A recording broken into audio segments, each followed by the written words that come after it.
You know what's strange? We talk endlessly about boomers and millennials. We dissect Gen Z like they're some fascinating new species. But there's this entire generation that just exists. In the middle, barely mentioned. Almost invisible Generation X, born roughly between 1965 and 1980. They're your older co-workers who never complain. Your parents who seem oddly detached sometimes. The people who built the internet, but don't post pictures of their breakfast. Today, we are going to look at their psychology. Because the truth is, it's probably the most misunderstood. Of any living generation, the latchkey era. They were the first generation of latchkey kids. On a massive scale, picture this. It's 1978, you're 8 years old, and you come home to an empty suburban house. Because both your parents are working? No smartphones, no Ring cameras, no way for anyone to check if you're okay. You let yourself in, make yourself a snack. Do your homework alone and wait. By 1984, approximately, 7 million American children were regularly unsupervised. After school, that empty house did more than make them self-reliant. It drilled in a permanent idea. You can't always count on someone being there. Actions and consequences. That environment taught them that. Actions have real consequences, ones you can't talk your way out of. When their parents finally showed up, the rules hit hard and fast. Nobody cared about how you felt. Step out of line. And you paid for it right then and there psychologically. This created a high contingency environment. Your brain learned to predict consequences in real time. That is exactly why Gen X tends to think 3 steps ahead, in ways that baffle younger generations. They grew up watching their parents talk a big game about stability only to turn around, and rack up record-breaking divorce rates. Through the 70s and 80s, they saw people give their all to massive corporations, only to get handed pink slips. When the next round of layoffs hit, they were told work hard.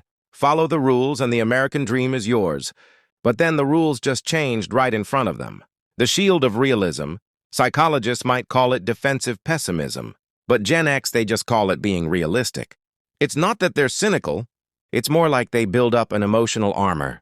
They cross their fingers for good things. But deep down, they expect the rug to get pulled out. Because honestly, that's what kept happening. And that is a big reason. You barely hear them on social media. They grew up in a time when privacy was just normal, when you messed up as a kid. Maybe a handful of people in your neighborhood knew, and that was that. The idea of blasting your life out for strangers to see doesn't feel exciting to them. It feels risky. They learned early on that the less people know about you, the safer you are. Gen X basically turned irony into a shield. Crack a joke, keep things at arm's length, laugh it off before it stings. They grew up in the shadow of the Cold War. Teachers talked about nuclear fallout, like it was just another rainy day. Duck and cover drills under school desks, as if a piece of wood would save anyone. When adults act like everything is about to go up in smoke, but insist you shouldn't worry. You learn to keep a little distance just in case.